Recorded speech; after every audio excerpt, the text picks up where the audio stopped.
Miraclous Ladybug is a CGI French animated series by Zag Entertainment that's inspired by various superhero comics and magical girl shows. The series follows Marinette and Adrian, who are given the powers to transform into Ladybug and Cat Noir respectively to fight off various evil forces. There's also some romance drama, but that sucks, so we're moving on. In America, the show first aired on Nickelodeon, then it moved to Netflix, and it's currently found a home on the Disney Channel, all within the span of half a decade. Well, of all these companies distributing the show, it must be a good series, right?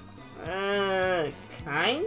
There's entertaining stuff, like the creativity of the villain themes and fight scenes, but there's also really bad stuff, mainly due to the painful love triangle, now love square, that should have ended around season 2, as it stops becoming entertainment and starts becoming frustrating for frustration's sake. Marinette can also be a really creepy character when it comes to her crush, which has not helped that her friends enable her to do this kind of behavior. Impossible. Buttercup always leaves his personal items in the car when he's on a photo shoot, even his phone. Such a professional. She knows everything about Adrian. Creepy, no? Yeah, it's so romantic. She's honestly a horrible role model for the kids, especially the young girls who are the target demographic for a show like this. However, people have done much better analyses on the problematic elements of the show than I could ever do, so for this episode, I want to focus on talking about one episode of this show that made me question standards and practices. Also, if someone slipped me crack in the morning. This is Miraculous Ladybug Season 2 Episode 14, Zombizu. Every episode of Miraculous Ladybug has our main villain Hawkmoth picking someone who's having a really bad day and turning them into the villain of that episode. This idea works really well here, as there's lots of recurring characters in the show who all eventually get akumatized in an episode or two, which is a resourceful way of using your side cast in a meaningful way.